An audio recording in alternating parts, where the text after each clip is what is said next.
ಹೊರಗೆ ಹೋಗಿ.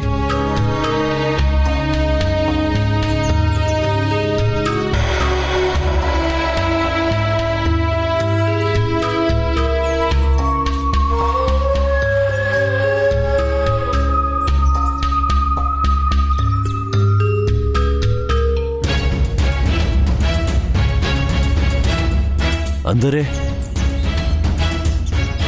ಈ ಸೀಮಾರೇಖೆಯ ಪ್ರಭಾವ ಸಮಾಪ್ತ. ಹೋಗಿ.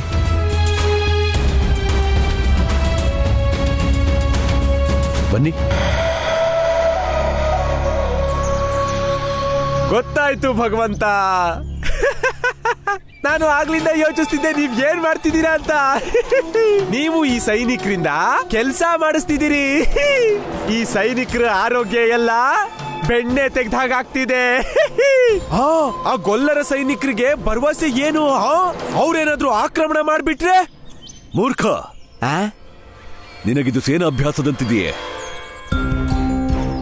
ಭಗವಂತ ಕಂಸನ ಸುರಕ್ಷತೆಗಾಗಿ ನನಗೆ ಇಂತಹ ಸೈನಿಕರ ಅವಶ್ಯಕತೆ ಇದೆ. ಮತ್ತೆ ಈ ಕತ್ತೆಗಳ ಅಭ್ಯಾಸ ಯಾಕಾಗ್ತಿದೆ ಭಗವಂತ? ಕರೆಯಬೇಡ ಭಗವಂತನೆಂದು. ಈ ನನ್ನ ಸಾಧಾರಣ ಸೈನಿಕರು ಸೀಮಾರೇಖೆಯಿಂದ ಯಾವಾಗ ಬೇಕಾದರೂ ಎಷ್ಟು ಬಾರಿ ಬೇಕಾದರೂ ಓಡಾಡಬಹುದು. ಜಗತ್ತಿನ ಯಾವುದೇ ಪ್ರಾಣಿ ಈ ಸೀಮಾರೇಖೆಯಿಂದ ಹೊರ ಹೋಗಬಹುದು, ಹೊರಗಿಂದ ಒಳ ಬರಬಹುದು. ಆದರೆ ನಿನ್ನ ಈ ಭಗವಂತ ಸೀಮಾರೇಖೆಯನ್ನು ದಾಟಲು ಅಸಮರ್ಥನಾಗಿದ್ದಾನೆ. ಎಲ್ಲಿಯ ಭಗವಂತ? ಯಾಕಿಂತ ಮಾತಾಡ್ತಿದ್ದೀರಿ ಭಗವಂತ? ನೀವು ಈ ಭದ್ರಾಕ್ಷನ್ ಭುಜದ ಮೇಲೆ ಕೂತ್ಕೊಳ್ಳಿ, ಈಗ್ಲೇ ಈ ಸೀಮಾ ರೇಖೆನ ದಾಟಿಸ್ಬಿಡ್ತೀನಿ. ಭಗವಂತ,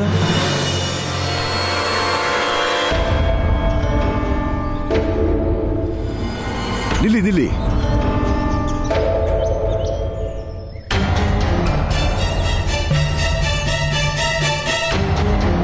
ಎಲ್ಲರೂ ಒಟ್ಟಾಗಿ ಓಡೋಣ.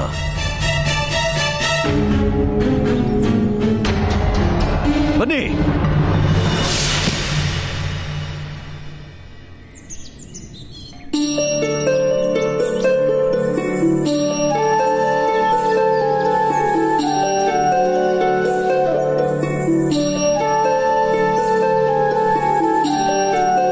ಗೆಳೆಯ, ಇದೇ ನನ್ನ ಊರು ವೃಂದಾವನ. ವೃಂದಾವನ ತುಂಬಾ ಸುಂದರವಾಗಿದೆ.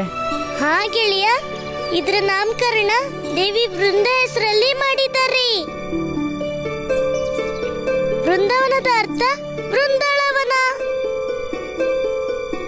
ಮತ್ತೆ ನಮ್ಮ ಊರನ್ನ ಅದೇ ವನದ ಮಧ್ಯದಲ್ಲಿ ಕಟ್ಟಿದ್ದಾರೆ. ಅದಕ್ಕೆ ನಮ್ಮ ಊರನ್ನ ವೃಂದಾವನ ಅಂತಾರೆ. ದೇವಿ ವೃಂದಾಗೆ ಪ್ರಣಾಮ. ನನ್ ಗೋವಿಂದನ್ ಧಾಮಕ್ಕೆ ಪ್ರಣಾಮ. ಗೆಳೆಯ, ನೀನ್ ಇದೇನ್ ಮಾಡ್ತಿದ್ದೆ ಗೆಳೆಯ? ನಾನಂತೂ ನನ್ನ ಪ್ರಭುಧಾಮಕ್ಕೆ ಪ್ರಣಾಮ ಮಾಡ್ತಿದ್ದೀನಿ. ಆದ್ರೆ ಗೆಳೆಯ, ಇಲ್ಲಿ ಯಾರು ಯಾಕೆ ಕಾಣಿಸ್ತಿಲ್ಲ? ಅರ್ಥನೇ ಆಗ್ತಿಲ್ಲ. ಎಲ್ರು ಎಲ್ಲಿ ಹೋಗಿದ್ದಾರೆ? ಈ ಡೋಲಿನ ಶಬ್ದ ಎಲ್ಲಿಂದ ಬರ್ತಿದೆ?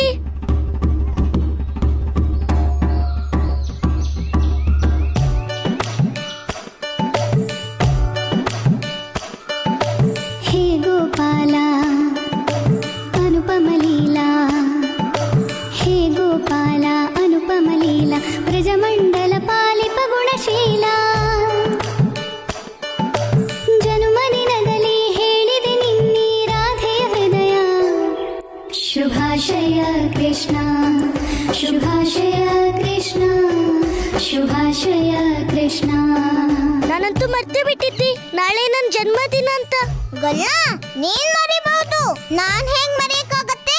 ನಿನ್ ಹುಟ್ಟಿದಬ್ಬನ ಬಾರೋ ಗೊಲ್ಲ, ನೀನು ಸೇರ್ಕೋ, ನಿನ್ ಹುಟ್ಟಬ್ಬನ ಕೊಂಡಾಡೋಣ. ಕೃಷ್ಣ ನಿನ್ನಯ ತುಂಟತನದ ಪರಿಷ್ಟವು ನಮ್ಮೆಲ್ಲರಿಗೆ. ಕಾಣಲು ನಿನ್ನೆ ಸುಂದರ ವದನ ಪ್ರೇಮ ನೆಲೆಸಿತೆದೆಯೊಳಗೆ. ನಿನಗೆ ನಾವೆಲ್ಲ ನಿನ್ನವರಾದರೆ ನೀ ನಮ್ಮವ ಕೇಳಿದೆಯಾ? ಶುಭಾಶಯ ಕೃಷ್ಣ, ಶುಭಾಶಯ ಶುಭಾಶಯ ಕೃಷ್ಣ ಶುಭಾಶಯ ಕೃಷ್ಣ ಜನುಮದಿನದಲ್ಲಿ ಹೇಳಿದೆ ನಿನ್ನೆ ರಾಧೆಯ ಹೃದಯ ಶುಭಾಶಯ ಕೃಷ್ಣ ಶುಭಾಶಯ ಕೃಷ್ಣ ಶುಭಾಶಯ ಕೃಷ್ಣ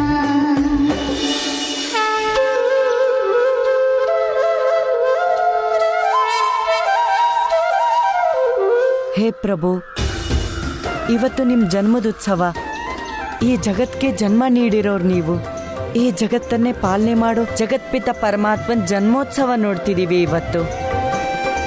ಪ್ರಭು, ನನ್ನ ಜೀವನ ಅಂತೂ ಧನ್ಯ ಆಯಿತು ಪ್ರಭು, ಧನ್ಯ ಆಯಿತು.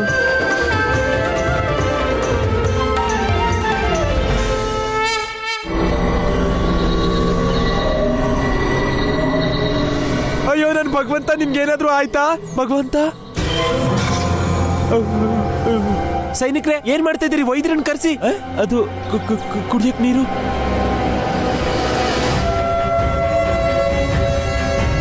ಹೊರಗೆ ಹೋಗು.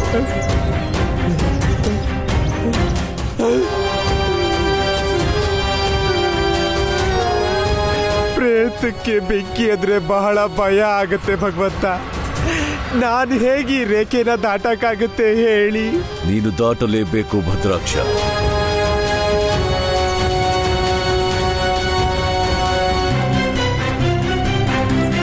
ಒಂದು ನನ್ನ ಕೋಪದಲ್ಲಿ ಒದ್ದಾಡಿ ಸಾಯಬೇಕು, ಇಲ್ಲವೇ ಈ ಸೀಮಾರೇಖೆಯಲ್ಲಿ ಭಸ್ಮವಾಗಿ. ನಿರ್ಣಯ ನೀನೇ ಮಾಡಬೇಕು. ಹಾ ಭಗವಂತ, ಹೋಗ್ತೀನಿ ಭಗವಂತ. ಭದ್ರಾಕ್ಷ, ಇಂದು ನಿನ್ನ ಭಗವಂತರಿಗಾಗಿ ಈ ಭಕ್ತರ ಬಲಿದಾನವಾಗುವ ಸಮಯ ಬಂದಿದೆ.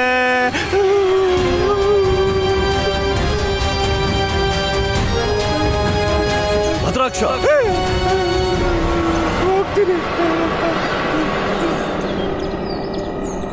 ಭದ್ರಾಕ್ಷ, ನಿನ್ನ ಸಮಯ ಮುಗೀತು.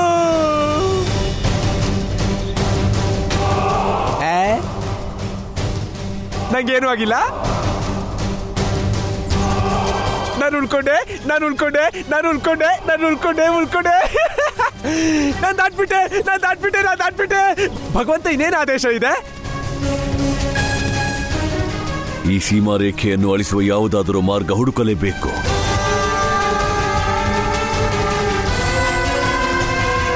ಯಾವ ರೀತಿಯಾದರೂ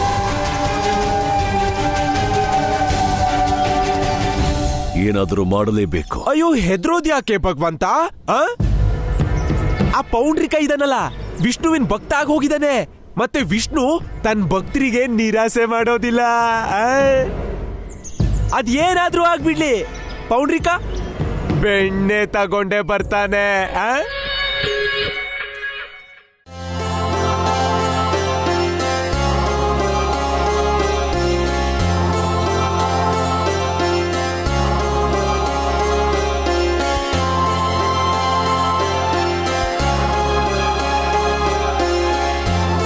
ಕಂದ,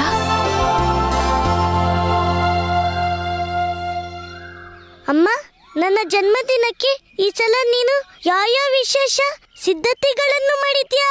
ಮತ್ತೆ ಯಾವೆಲ್ಲ ಸಿಹಿ ತಿಂಡಿ ತಯಾರಿಸಿದ್ಯಾ? ನೀನ್ ಚಿಂತೆ ಮಾಡ್ಬೇಡ ಕಂದ. ಈ ಸಲ ನಿನ್ ಜನ್ಮೋತ್ಸವಕ್ಕೆ ನಾನ್ ಎಂತ ಸಿದ್ಧತೆ ಮಾಡಿದೀನಿ ಅಂದ್ರೆ ಇಡೀ ವೃಂದಾವನನೇ ಬೆರಗಾಕ್ಬಿಡತ್ತೆ. ನಂದರಾಣಿ, ನೀನೇ ಅಲ್ಲ, ಇಡೀ ವೃಂದಾವನನೇ ಕೃಷ್ಣನ್ ಹುಟ್ಟುಹಬ್ಬ ಮಾಡತ್ತೆ. ಕೃಷ್ಣ ನಿಂಗ್ ಮಾತ್ರ ಅಲ್ಲ, ಇಡೀ ವೃಂದಾವನಕ್ಕೆ ಮುದ್ದಿನ ಕಣ್ಮಣಿ ಅವನು.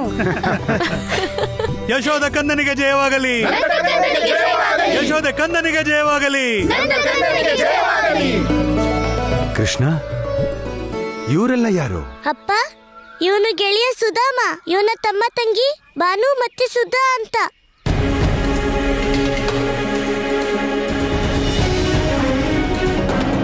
ಇವರೆಲ್ಲ ಕಾಶಿಯಿಂದ ಬಂದಿದ್ದಾರೆ. ವಾ ಕೃಷ್ಣ, ನಿನ್ನ ಲೋಕ ಪ್ರಸಿದ್ಧಿ ಬ್ರಜಮಂಡಲದಿಂದ ಅಲ್ಲಿಗೂ ಹೋಗ್ಬಿಡ್ತಾ?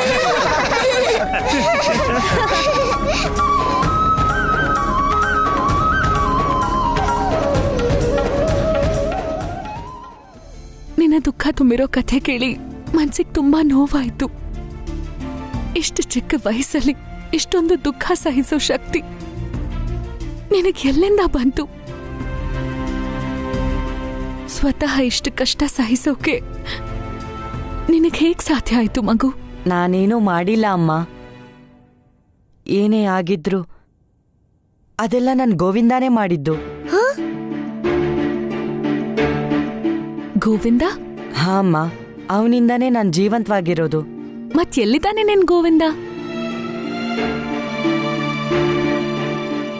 ಅಮ್ಮ, ಇವನೇ ನನ್ ಗೋವಿಂದ.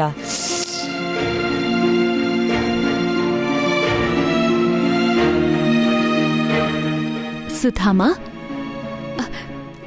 ಇವನು ನನ್ ಕೃಷ್ಣ. ಇವನು ನಿನ್ ಗೋವಿಂದನ?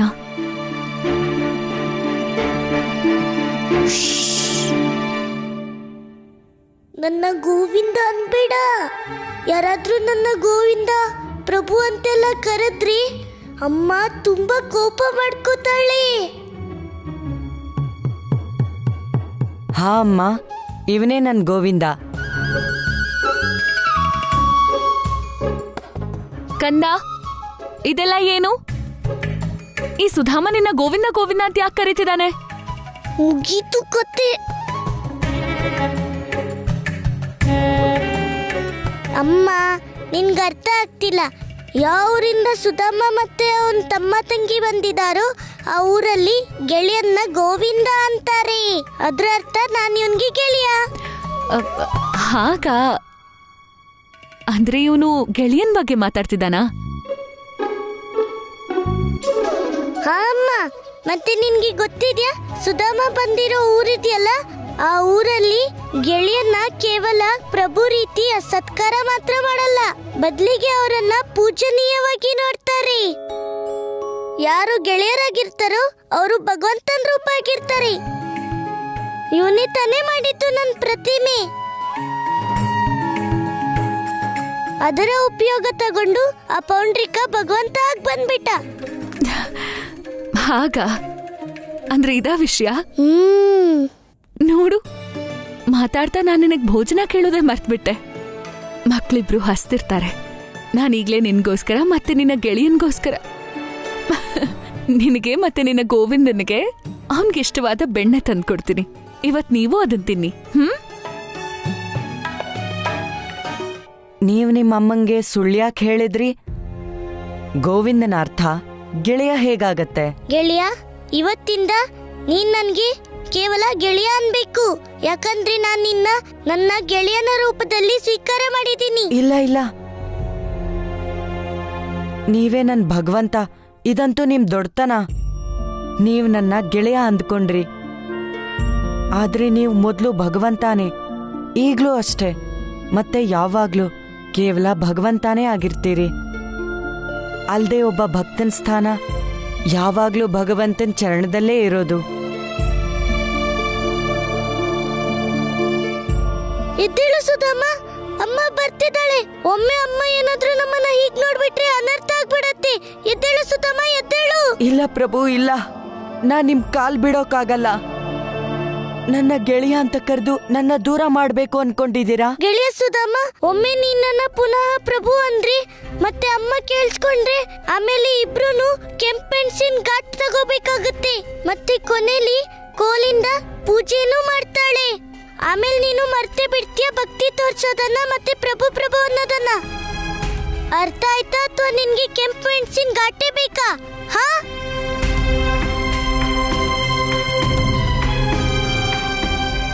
ಪ್ರಭು, ನೀವು ನನಗೆ ಯಾವುದೇ ಆದೇಶ ಕೊಟ್ರು ನಾನು ಅದನ್ನೇ ಮಾಡ್ತೀನಿ. ಸರಿ, ಇವತ್ತಿಂದ ನೀನ್ ನನ್ಗೆ ಕೇವಲ ಗೆಳೆಯ ಅನ್ಬೇಕು, ಮತ್ತೇನೂ ಬೇಡ, ಸರಿನಾ?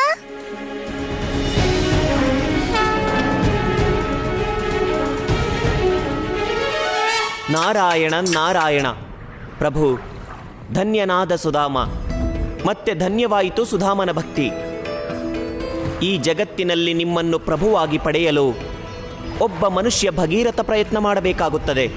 ಆದರೆ ಸುಧಾಮ ತನ್ನ ಶುದ್ಧ ಭಕ್ತಿಯಿಂದ ಕೇವಲ ನಿಮ್ಮ ಶ್ರೇಷ್ಠ ಭಕ್ತನಷ್ಟೇ ಅಲ್ಲ, ಜೊತೆಗೆ ನಿಮ್ಮ ಸಖನೂ ಆಗಿಬಿಟ್ಟ ಪ್ರಭು. ದೇವರ್ಷಿ, ಇದರಲ್ಲಿ ಸುಧಾಮನ ಜೊತೆಗೆ ನನ್ನ ಸ್ವಾರ್ಥವೂ ಇದೆ. ಪ್ರಭು, ಸ್ವಾರ್ಥ ಅದು ನಿಮಗೆ, ನನಗೇನೂ ತಿಳಿಯಲಿಲ್ಲ ಪ್ರಭು. ದೇವರ್ಷಿ, ಭಕ್ತಿಯಲ್ಲಿ ಎಲ್ಲಿಯವರೆಗೆ ಸಂಬಂಧ ಭಗವಂತ ಮತ್ತು ಭಕ್ತನದ್ದಾಗಿರುವುದೋ ಅಲ್ಲಿಯವರೆಗೆ ಭಗವಂತ ಕೇವಲ ನೀಡಬಹುದಷ್ಟೇ. ಅವನು ಭಕ್ತನಿಂದ ಏನೂ ಕೇಳಲಾಗದು, ಆದರೆ ಸಖರಿಂದ ಏನಾದರೂ ಕೇಳಬಹುದಲ್ಲವೇ ದೇವರ್ಷಿ? ಯಾಕೆಂದರೆ ಜಗತ್ತಿನಲ್ಲಿ ಕೇವಲ ಒಂದೇ ಸಂಬಂಧವಿದೆ, ಅದು ಸಮಾನತೆಯ ಸಂಬಂಧ, ಅದೆಂದರೆ ಸಖರ ಸಂಬಂಧ. ಹಾಗಾಗಿಯೇ ಸಖಾಭಾವದ ಭಕ್ತಿ ನನಗೆ ಅತ್ಯಂತ ಪ್ರಿಯವಾಗಿದೆ. ಏಕೆಂದರೆ ಸರಿಯಾದ ಅರ್ಥದಲ್ಲಿ ಇದೇ ಭಕ್ತಿಯಲ್ಲಿ ಭಕ್ತ ಮತ್ತು ಭಗವಂತ ಒಂದೇ ಆಗುತ್ತಾರೆ. ನಾರಾಯಣ ನಾರಾಯಣ, ನನಗರ್ಥವಾಯಿತು ಪ್ರಭು, ನನಗರ್ಥವಾಯಿತು.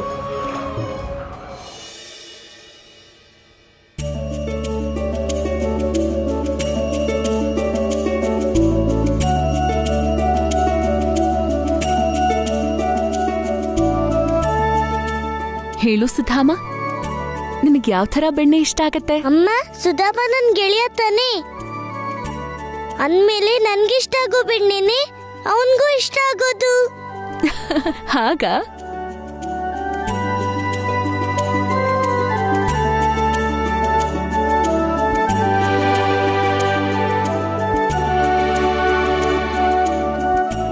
ಇಲ್ಲ ಅಮ್ಮ, ಇವತ್ ನಾನು ನನ್ ಕೈಯಲ್ಲೇ ಬೆಣ್ಣೆ ತಿಂತೀನಿ. ಕೊಡಿಲಿ ಕೊಡಿಲಿ. ಯಾಕೆ? ಇವತ್ತು ಅಮ್ಮನ್ ಕೈಯಾರೆ ಬೆಣ್ಣೆ ತಿನ್ನಲ್ವಾ? ನಾನ್ ತಿನ್ನಲ್ಲ ಅಮ್ಮ, ಇವತ್ತು ನನ್ ಗೆಳೆಯಂಗೆ ಬೆಣ್ಣೆ ತಿನ್ಸ್ತೀನಿ. ಸರಿ, ಹಾಗಾದ್ರೆ ನೀನ್ ನಿನ್ ಗೆಳೆಯನ್ಗೆ ಬೆಣ್ಣೆ ತಿನ್ಸು, ನಾನ್ ನಿಮ್ಗೆಲ್ಲ ನೀರ್ ತಗೊಂಡ್ ಬರ್ತೀನಿ.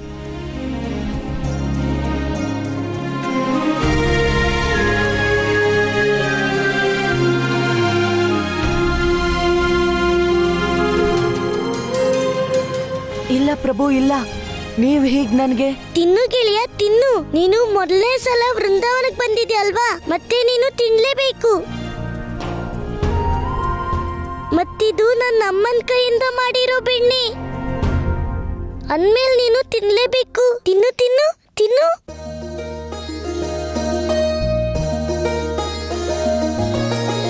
ಭಕ್ತಿಯ ಚರಮ ಸ್ಥಿತಿ ನೋಟ, ಭಕ್ತಿಯ ಚರಮ ಸ್ಥಿತಿ ನೋಟ, ದೇವನೇ ಭಕ್ತಗೆ ತಿನಿಸಿ ಹನೂಟ, ಭಕ್ತಿಯ ಚರಮ ಸ್ಥಿತಿ ನೋಟ, ಭಕ್ತಿ ಪ್ರೇಮ ಹೃದಯದೊಳಿರುವನಿತು ಸ್ವೀಕರಿಸುವ ಭಗವಂತನೇ ನಿಂತು, ಮಿತ್ರ ಸುಧಾಮನ ಮೋಹನ ತಾನೆ ತಿನಿಸಿ ಹನವನಿಗೆ ಕೈಯಲೆ ಬೆಣ್ಣೆ, ಅನುಪಮ ಲೀಲೆಯು ನಿನ್ನದಿದೋಡೆಯ, ಅನುಪಮ ಲೀಲೆಯು ನಿನ್ನದಿದೋಡೆಯ, ಭಕ್ತ ಬಂದು ತುಂಬಿದೆ ಮನ ಹೃದಯ.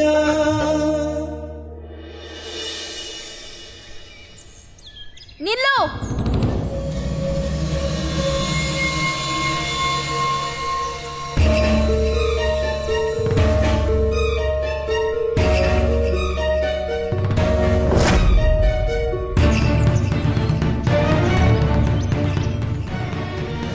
ಯಾರ್ ನೀನು? ಮತ್ತಿಲ್ಲಗ್ ಯಾಕೆ ಬಂದಿದ್ಯಾ? ಹರಿ ನಾನು. ಹರಿ? ನಿನ್ನ ಹೆಸರು ಹರಿನಾ?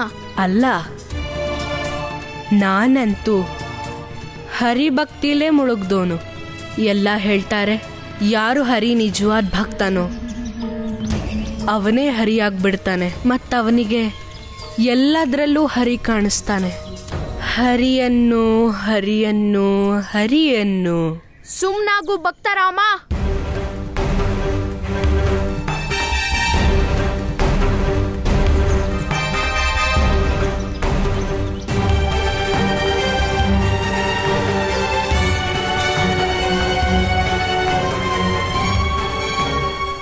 ನನಗನ್ಸುತ್ತೆ ಭಕ್ತರಾಮ, ನಾವು ಮೊದ್ಲೇ ಎಲ್ಲೋ ಭೇಟಿಯಾಗಿದ್ದೀವಿ, ಅದು ಬಹಳ ಹತ್ರದಿಂದ.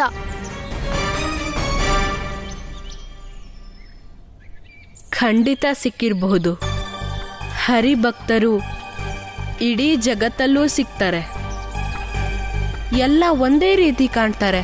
ಬಹುಶಃ ನೀನು ನಂತರಾನೇ ಇರೋ ಯಾವುದೋ ಭಕ್ತನ್ ನೋಡಿರ್ತೀಯ. ಭಕ್ತರಾಮ, ಬಹಳ ಮಾತಾಡ್ತೀಯಲ್ಲ ನೀನು. ಈಗ ಹೇಳು, ಯಾವ ಕೆಲ್ಸಕ್ಕಾಗಿ ಬಂದಿದ್ಯಾ ನೀನು ವೃಂದಾವನಕ್ಕೆ? ನಾನ್ ಕೇಳಿದ್ದೆ, ವೃಂದಾವನಕ್ಕೆ ಯಾರು ಬೇಕಾದ್ರೂ ಬರ್ಬೋದು. ಇಲ್ಲಿ ಯಾರ ಪರಿಚಯನೂ ಕೇಳೋದೇ ಇಲ್ಲ, ಬದ್ಲಿಗೆ ಸ್ವಾಗತ ಮಾಡ್ತಾರಂತೆ. ಹಾ, ಸ್ವಾಗತನೇ ಮಾಡೋದು. ಆದ್ರೆ ಒಮ್ಮೊಮ್ಮೆ ಗೊಲ್ರು ವೇಷದಲ್ಲಿ ರಾಕ್ಷಸರು ಬರ್ತಾರೆ. ಅದಕ್ಕಾಗಿ ಪರಿಚಯ ಕೇಳೋದು ಅಗತ್ಯ ಆಗಿದೆ. ನಮ್ಗೆ ನಿಜ ಹೇಳು, ನೀನು ರಾಕ್ಷಸನಾ? ನೀನೇನಾದ್ರೂ ಮೋಸ ಮಾಡೋಕೆ ಬಂದಿರೋನಾ? ಮೋಸ ಹರಿಯ ಭಕ್ತನ ಮನ್ಸಲ್ಲಿ ಮತ್ತೆ ಹೃದಯದಲ್ಲಿ ಮೋಸ ಅಲ್ಲ, ಪ್ರೇಮ ತುಂಬಿರುತ್ತೆ. ನಾನ್ ಕೇಳ್ದೆ ಇವತ್ ಕೃಷ್ಣನ್ ಜನ್ಮದಿನ ಅಂತ.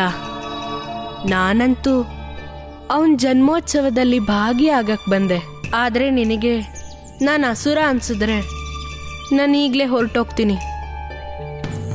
ಹರಿಯನ್ನಿ ಹರಿಯನ್ನಿ ಹರಿಯನ್ನಿ. ನಿಲ್ಲು.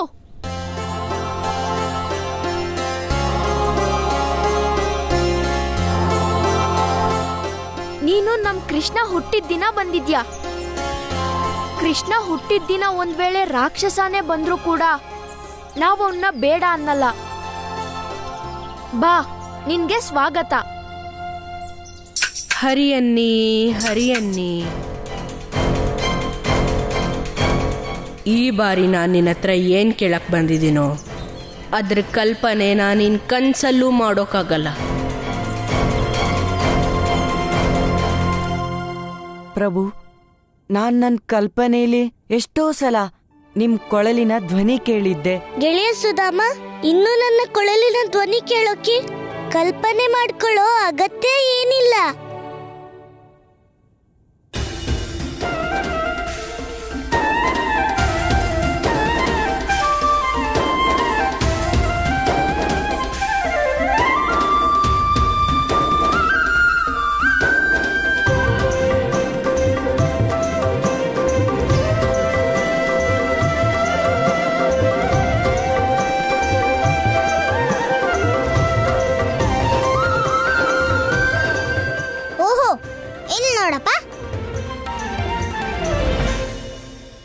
ಕೃಷ್ಣ ಮಹಾರಾಜರು ಇಲ್ಲಿ ಕೂತ್ಕೊಂಡು ಕೊಳಲ್ ನುಡಿಸ್ತಾ ಇದ್ದಾರೆ. ನಾನೊಬ್ಳೆ ವೃಂದಾವನನೆಲ್ಲ ತಿರ್ಗಾಡ್ಕೊಂಡು ಜನರನ್ನ ಕರಿತಿದ್ದೇನೆ. ಆದ್ರೆ ಅದ್ರಲ್ಲೇನ್ ದೊಡ್ಡ ವಿಷಯ ಇದೆ ರಾಧೆ? ಇದು ನಿನ್ಗೆ ಚಿಕ್ಕ ವಿಷಯ ಅನ್ನಿಸ್ತಿದ್ಯಲ್ಲ. ನಾನು ರಾಧೆ. ನಮ್ಮಪ್ಪನ ಹತ್ರ 1,00,000 ಹಸುಗಳಿವೆ. ನನ್ಗೆ ಪ್ರತಿದಿನ ಎಷ್ಟೋ ಕರೆಯೋಲೆ ಬರ್ತವೆ. ಆದ್ರೆ ನಾನು ಎಲ್ಲೋ ಹೋಗಲ್ಲ. ಈ ರಾಧೆ ನಿನ್ಗೋಸ್ಕರ ಮನೆ ಮನೆ ಅಲ್ದಾಡಿ ಇಡೀ ವೃಂದಾವನಕ್ಕೆ ಕರೆಯೋಲೆ ಹಂಚ್ತಿದ್ರೆ ನಿನ್ಗೆ ಇದು ಚಿಕ್ಕ ವಿಷಯ ಅನ್ಸತ್ತಾ? ರಾಧೆ, ನೀನೇ ಹೇಳಿದ್ಯಲ್ಲ ನೀನ್ ಈ ಜನ್ಮದಿನದ ತಯಾರಿನ ನಿನ್ಗ್ ಬೇಕಾದ ಹಾಗೆ ಮಾಡೋದಂತ. ಇದೇ ನಾನ್ ಮಾಡಿ ತಪ್ಪು. ಅದ್ಯಾವ್ ಸಂತೋಷಕ್ಕೋ ಏನೋ ನಿನ್ ಹುಟ್ಟಿದಬ್ಬನ ನನ್ ತಲೆ ಮೇಲೆ ಹೊತ್ಕೊಂಡೆ. ಅವ್ರನ್ ಕರಿ ಇವ್ರನ್ ಕರಿ ಎಲ್ಲಾ ಕೆಲ್ಸ ಒಬ್ಳೆ ಮಾಡು. ನನಗೇನ್ ಗೊತ್ತಿತ್ತು ಹುಟ್ಟು ಹಬ್ಬಕ್ಕೆ ಇಷ್ಟೊಂದ್ ಕೆಲ್ಸ ಇರುತ್ತೆ ಅಂತ. ಅಯ್ಯೋ ಅತ್ತೆ, ಆ ಲಾಡು ಮಾಡಿದ್ದಾಯ್ತು ಇಲ್ವೋ? ಹಾ ರಾಧೆ ಪುಟ್ಟಿ, ಲಡ್ಡು ಮಾಡಾಯ್ತು, ತಣ್ಣಗಾಗೋಕಿಟ್ಟಿದ್ದೀನಿ. ಹೌದಾ ಅತ್ತೆ? ಊರಲ್ಲಿ ನಾನು ಎಲ್ಲರಿಗೂ ಹೇಳಿದ್ದೀನಿ ಏನೇನೋ ಮಾಡ್ತಿದೀವಿ ಅಂತ. ಮೊಸರು, ಜಿಲೇಬಿ ಮತ್ ಲಾಡು ಅಂತೂ ಹೇಗೂ ಇರುತ್ತೆ. ಹಾ, ಪಾಯಸನೂ ಇರುತ್ತೆ. ಯಾರೂ ದೂರೋದ್ ಬೇಡ, ಈ ರಾಧೆ ಮಾಡಿದ ವ್ಯವಸ್ಥೆ ಚೆನ್ನಾಗಿಲ್ಲ ಅಂತ.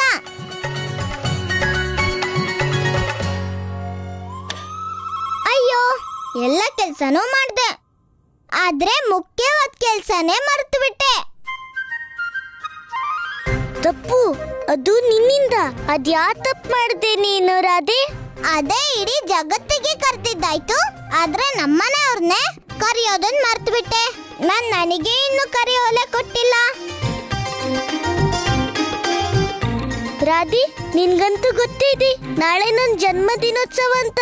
ಅಂದ್ಮೇಲೆ ನಿನ್ಗೆ ಆಮಂತ್ರಣ ಬೇಕು ರಾಧಿ. ಹಾ, ನನ್ಗೇನೋ ಗೊತ್ತು ಗೊಲ್ಲ, ಆದ್ರೆ ನಮ್ಮ ಅಪ್ಪ ಅಮ್ಮಂಗಿನ್ನೂ ಗೊತ್ತೇ ಇಲ್ವಲ್ಲ, ಅವ್ರನ್ನ ಕರೆಯೋದನ್ನ ಮರ್ತು ಬಿಟ್ಟೆ.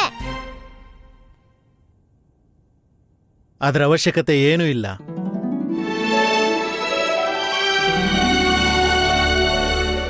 ನಮಗೆ ಮೊದಲೇ ಗೊತ್ತಿತ್ತು ನಾಳೆ ನಿಂದು ಹುಟ್ಟಿದಬ್ಬ ಅಂತ. ನಾವೆಲ್ಲ ಕೃಷ್ಣನ್ ಹುಟ್ಟಿದಬ್ಬದ ಜೊತೆಗೆ ನಮ್ಮ ರಾಧೆ ಪುಟ್ಟಿ ಹುಟ್ಟಿದಬ್ಬನು ಕೂಡ ಸಂಭ್ರಮದಿಂದ ಆಚರಿಸೋಣ. ನನ್ನ ಹುಟ್ಟಿದಬ್ಬ ಈ ಗೊಲ್ಲನ್ ಜೊತೆಗೆ.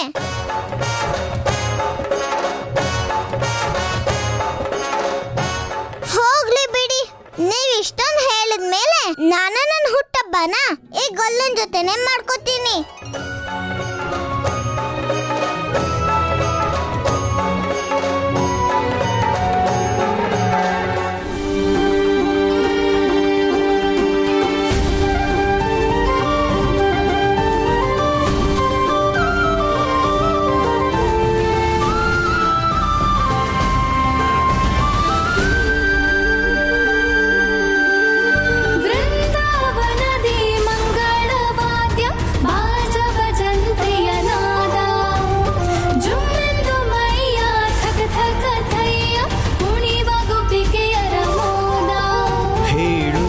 ಶುಭಾಶಯ ಹುರುಪಿನಿಂದ ಎಲ್ಲ ಕುಣಿದು ನಲಿಯುತ್ತಾನಂದದಿಂದ ಹಾಡಿರಲು ಜನುಮದಿನ ಗೀತೆಯೊಂದ ನೋಡಿರೆ ನಂದ ಗೋಪಾಲ. ಇಂದು ಕೃಷ್ಣ ಮುದ್ದು ರಾಧೆ ಇಬ್ಬರ ಜನ್ಮದಿನ ಬಂತಲ್ಲ. ಕೃಷ್ಣ ಮುದ್ದು ರಾಧೆ ಇಬ್ಬರ ಜನ್ಮದಿನ ಬಂತಲ್ಲ.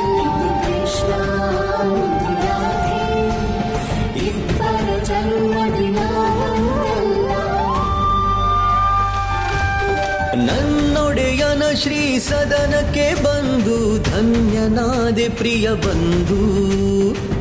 ಅನುಕ್ಷಣದಲ್ಲೇ ನಿನ್ನಯ ಲೀಲೆ ತೋರುತ್ತ ನಿಂತೆ ಈ ಕಣ್ಣಲ್ಲೇ. ನಿನ್ನೀ ಗುಣಗಳ ಹೊಗಳುತ್ತ ಮಹಿಮೆ ತಮವದು ದೂರಾಯ್ತಲ್ಲ. ಇಂದು ಕೃಷ್ಣ ಮುದ್ದು ರಾಧೆ ಇಬ್ಬರ ಜನ್ಮದಿನ ಬಂತಲ್ಲ. ಕೃಷ್ಣ ಮುದ್ದು ರಾಧೆ ಇಬ್ಬರ ಜನ್ಮದಿನ ಬಂತಲ್ಲ. ಕೃಷ್ಣ ಮುದ್ದು ರಾಧೆ ಇಬ್ಬರ ಜನ್ಮದಿನ ಬಂತಲ್ಲ. ಕೃಷ್ಣ ಮುದ್ದು ರಾಧೆ ಇಬ್ಬರ ಜನ್ಮದಿನ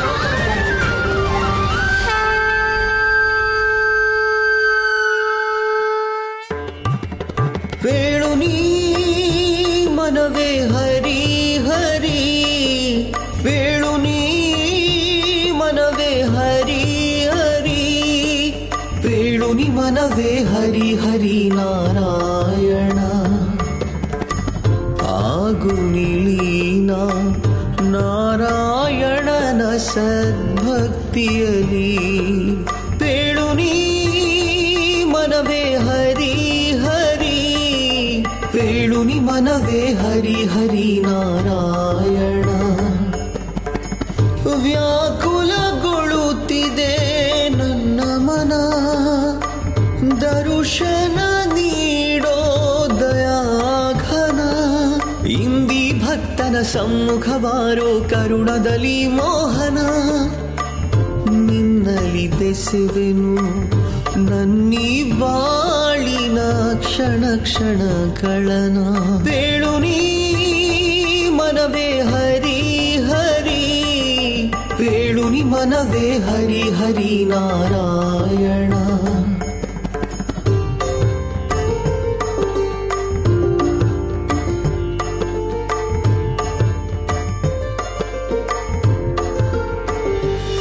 ನಾರಾಯಣ ನಾರಾಯಣ. ಪ್ರಭು, ಇದೇನು ಅನರ್ಥವಾಗುತ್ತಿದೆ? ನಿಮ್ಮ ದರ್ಶನ ಪಡೆಯುವುದಕ್ಕಾಗಿ ಈ ಅಹಂಕಾರಿ ಪೌಂಡ್ರಿಕ ತಾಂಡವವಾಡುತ್ತಿದ್ದಾನಲ್ಲ. ಆ ದೇವರ್ಷಿ, ಪೌಂಡ್ರಿಕನು ಇಷ್ಟು ವರ್ಷಗಳ ಮೇಲೆ ನನ್ನ ಭಕ್ತನಾಗಿದ್ದಾನೆ. ಅವನಂತೂ ನನ್ನನ್ನು ಸಾಕ್ಷಾತ್ ತನ್ನೊಳಗೆ ಧಾರಣೆ ಮಾಡಿದ್ದಾನೆ. ಆದ್ದರಿಂದ ಈಗ ಅವನ ಮನಸ್ಸಿನ ಇಚ್ಛೆ ಪೂರ್ಣಗೊಳಿಸುವ ಉಚಿತ ಸಮಯ ಬಂದಿದೆ. ಅಂದರೆ ದೇವರ್ಷಿ, ಈಗ ಪೌಂಡ್ರಿಕನಿಗೆ ಇದನ್ನು ತಿಳಿಸುವ ಉಚಿತ ಸಮಯ ಬಂದಾಗಿದೆ. ಅವತಾರಿಯಾಗುವ ಉತ್ತರದಾಯಿತ್ವ ಏನೆಂಬುದನ್ನು, ಅವತಾರಿಗೆ ಸ್ವತಃ ಎಷ್ಟು ದುಃಖ ಮತ್ತು ಕಷ್ಟ ಸಹಿಸಬೇಕಾಗುತ್ತದೆ ಮತ್ತಿದನ್ನು ತಿಳಿಸುವುದು ಬಹಳ ಅವಶ್ಯಕವಾದುದು. ಏಕೆಂದರೆ ಅವನು ಸ್ವಯಂ ನನ್ನ ಅವತಾರಿಯಾಗಲು ಬಯಸುತ್ತಿದ್ದಾನೆ.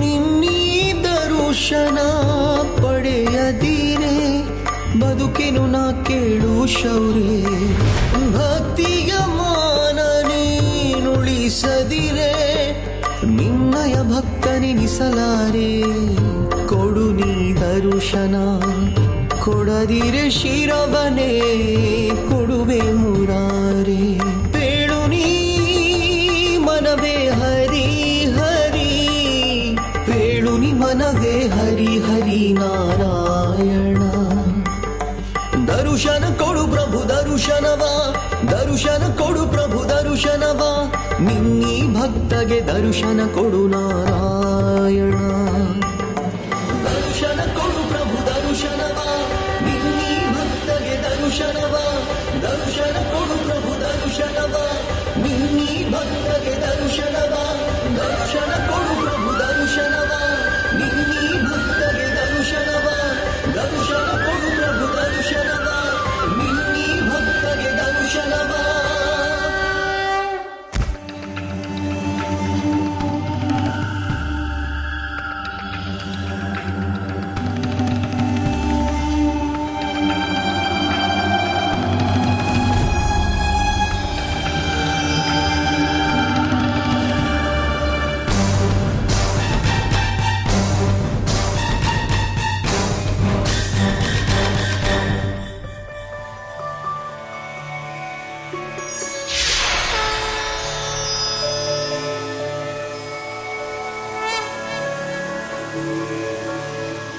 ಪ್ರಭು, ಪೌಂಡ್ರಿಕಾ, ಯಾರು ಶುದ್ಧ ಮನದಿಂದ ನನ್ನ ಭಕ್ತರಾಗುವರೋ ನಾನವರ ಎಲ್ಲಾ ಮನೋಕಾಮನೆಗಳನ್ನು ಪೂರ್ಣ ಮಾಡುತ್ತೇನೆ.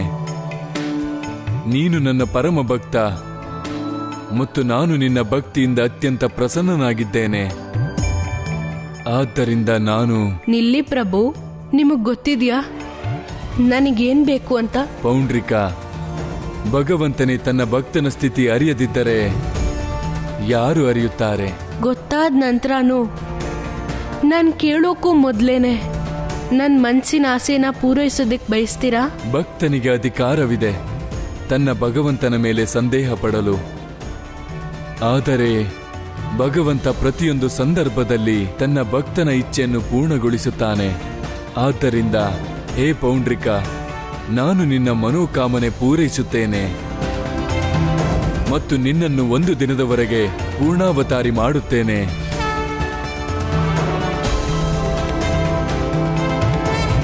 ಒಂದು ದಿನದವರೆಗೆ ನೀನು ನನ್ನ ಸಮಸ್ತ ಶಕ್ತಿಯನ್ನು ಧಾರಣೆ ಮಾಡಲಿರುವೆ.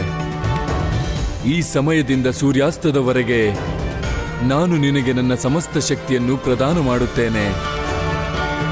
ಇನ್ನು ಈ ಒಂದು ದಿನದಲ್ಲಿ ನನ್ನ ಉದ್ದೇಶವೇನಿದೆಯೋ ಅದೇ ನಿನ್ನ ಉದ್ದೇಶವಾಗಲಿದೆ. ತಥಾಸ್ತು. ಪ್ರಭು,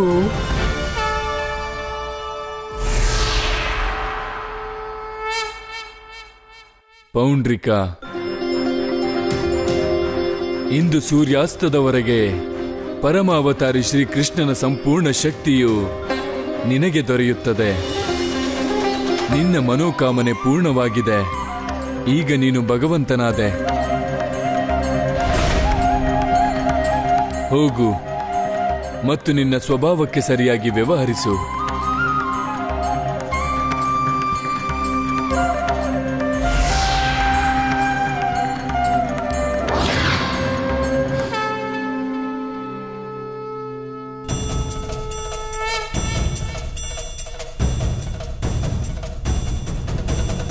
ಯಶೋದ ಕಂದನಿಗೆ ಜಯವಾಗಲಿ, ಯಶೋದ ಕಂದನಿಗೆ ಜಯವಾಗಲಿ, ಯಶೋದ ಕಂದನಿಗೆ ಜಯವಾಗಲಿ.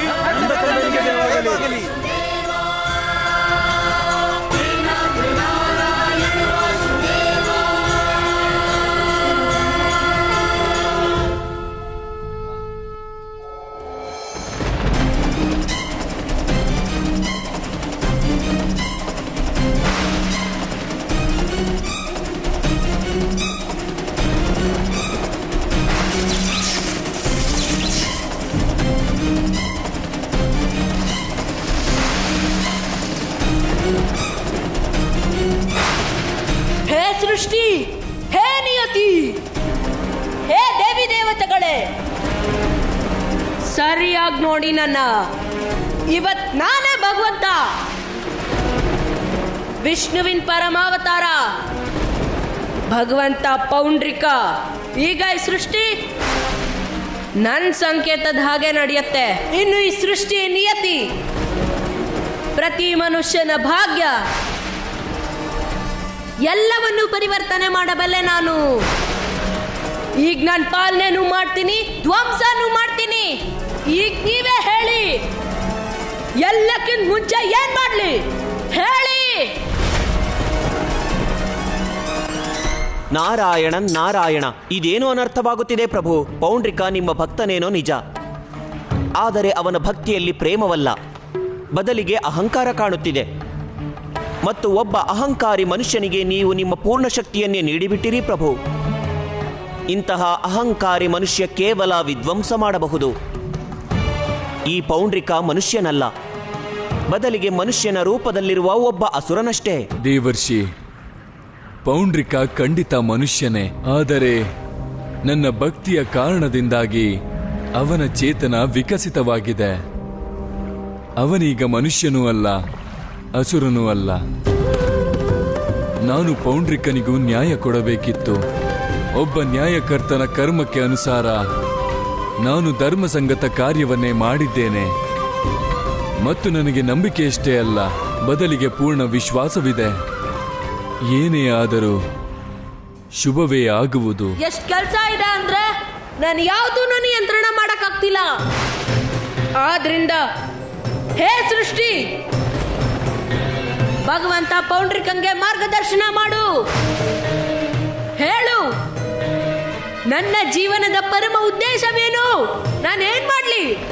ನನ್ನ ಮೊದಲನೇ ಹೆಜ್ಜೆ ಆ ವೃಂದಾವನನ ಅಥವಾ ಮಥುರೇನ?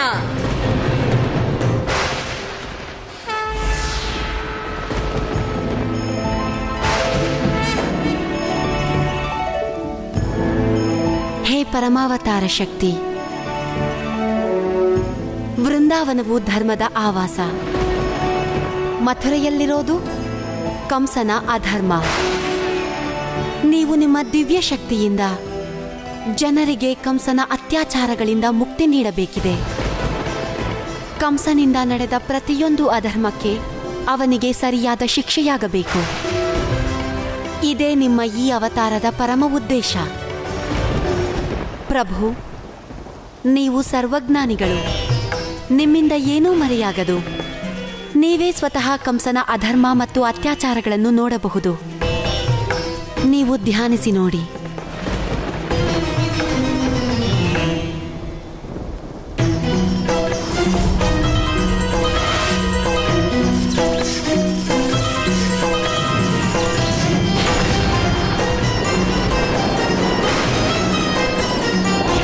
ವಿಷ್ಣುವಿನ ಪೂರ್ಣಾವತಾರಿ ಪೌಂಡ್ರಿಕಂಗೆ ಅವನ ಜೀವನದ ಉದ್ದೇಶ ಅರ್ಥ ಆಗಿದೆ.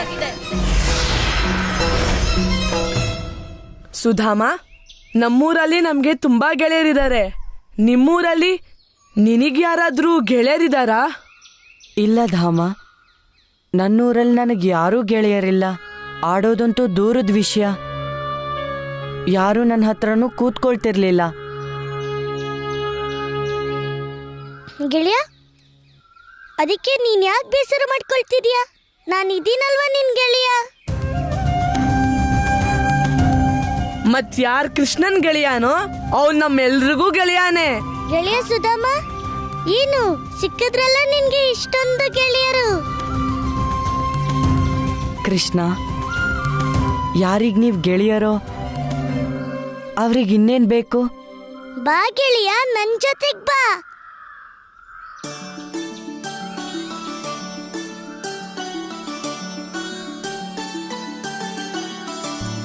ಸಖರುಣಾವೋ ಸಖರುಣಾವೋ ಕೃಷ್ಣನ ಸಖರುಣಾವೋ ಸಖರುಣಾವೋ ಸಖರುಣಾವೋ ಕೃಷ್ಣನ ಸಖರುಣಾವೋ ನಮ್ಮ ಪ್ರಾಣ ಇವನೇ ಇವನಿಗಾಗಿಯೇ ನಾವು ಸಖರುಣಾವೋ ಸಖರುಣಾವೋ ಕೃಷ್ಣನ ಸಖರುಣಾವೋ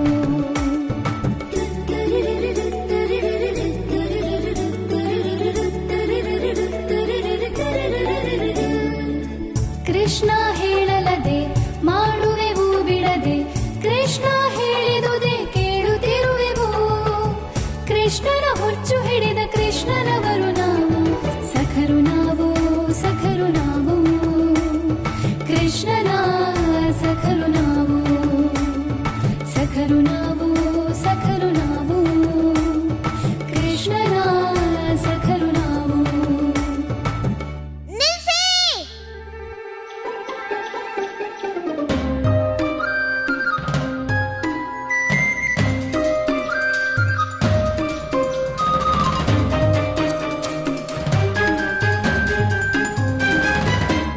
ಮಣ್ಣು ಹೇಳಿತು ಕಂಸನಿಗೆ, ಏನು ಮಾಡುವೆ ನೀ ನನಗೆ? ಅಂತಹ ದಿನವು ಬರುವುದು, ನೋಡು ನೀನಳುವೆ.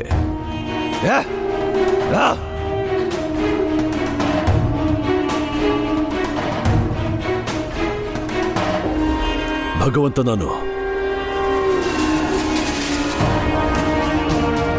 ದೊಡ್ಡ ಭಗವಂತನೆಂದು ಅಲಿಯುತ್ತಿದ್ದ ಪರಮಾವತಾರಿ ಕೃಷ್ಣ ಈಗ ತನ್ನ ಭಕ್ತನಿಗೆ ಸಿದ್ಧಿಯನ್ನು ನೀಡಬೇಕು, ವರದಾನ ನೀಡಬೇಕು, ಶಕ್ತಿಯನ್ನು ನೀಡಬೇಕು. ಮುಂದೇನು ಮಾಡುವೆ? ಚಕ್ರಧಾರಿ ಪೌಂಡ್ರಿಕ, ಬಾಬಾ ಶೀಘ್ರ ಬಾ ಇಲ್ಲಿ. ಸ್ವಯಂ ಭಗವಂತ ಕಂಸ ನಿನ್ನ ಪ್ರತೀಕ್ಷೆ ಮಾಡುತ್ತಿದ್ದಾನೆ. ಬೇಗ ಬಾ.